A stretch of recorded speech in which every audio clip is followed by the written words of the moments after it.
Madame Zhao Jiangping, bonjour. Bonjour. Cette année marque le 10e anniversaire du concept de la construction d'une communauté de destin Chine-Afrique, le 10e anniversaire de la formulation du principe dit de sincérité, pragmatisme, amitié et franchise à l'égard de l'Afrique et de la juste conception de la justice et des intérêts. La Chine a mis en place une coopération avec le Burundi dans de nombreux domaines, dont l'agriculture et les infrastructures, entre autres. La culture du riz hybride aide le Burundi à assurer sa sécurité alimentaire.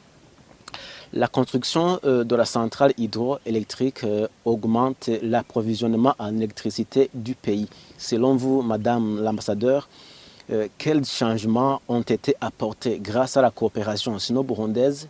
Et puis, quelle est la clé de la coopération sino-burundaise et la coopération sino-africaine dans le futur? Cette année marque le 10e anniversaire du lancement de la construction de la communauté d'avenir partagé entre la Chine et l'Afrique.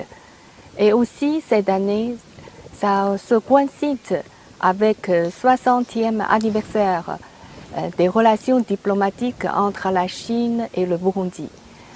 Le peuple chinois et burundais sont amis de longue date et aussi amis fiables. Et depuis une soixantaine d'années, nous avons mené une coopération gagnant-gagnant dans plusieurs domaines. D'après moi, cette coopération est caractérisée sur trois caractères ou bien sur trois domaines.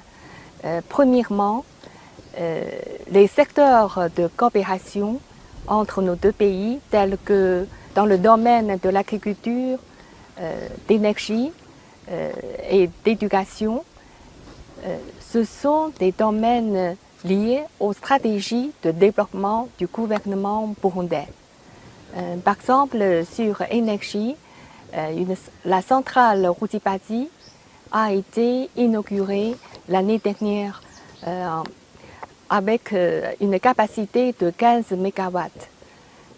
Cette centrale va atténuer la pénurie d'électricité, surtout pour la ville de Bujumbura.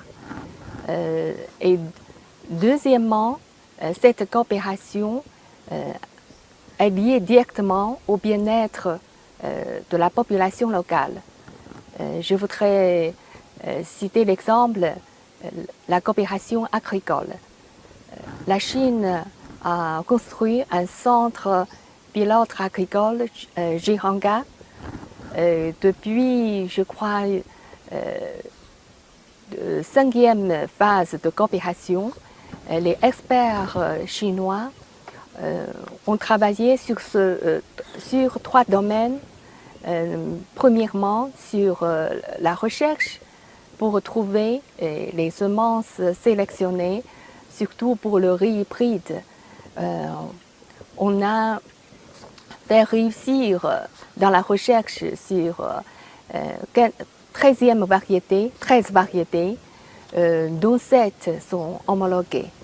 Et deuxièmement, c'est l'instauration du village de démonstration avec l'augmentation de rendement, c'est-à-dire autrefois le rendement était 2 ou 3 tonnes par hectare.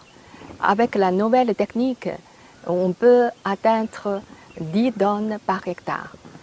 Et les experts ont combiné leur travail d'installation du village de démonstration avec la lutte contre la pauvreté. Et troisièmement, c'est dans le domaine de la formation des jeunes, c'est-à-dire presque une quarantaine de jeunes sont formés, ils sont devenus des moniteurs dans la coopération agricole. Troisième caractère, c'est-à-dire les experts chinois travaillent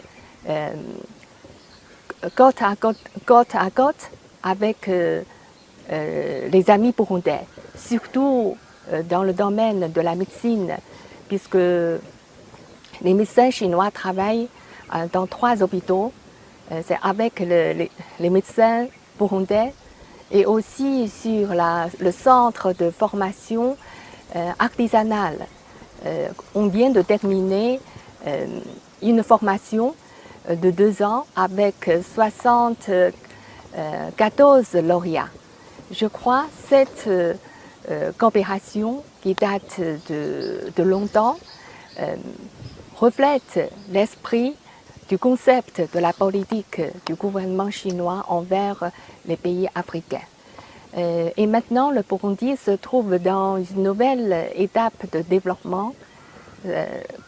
Comme le président Ndayishimiye a lancé Vision Burundi, pays émergent en 2040 et pays développé en 2060.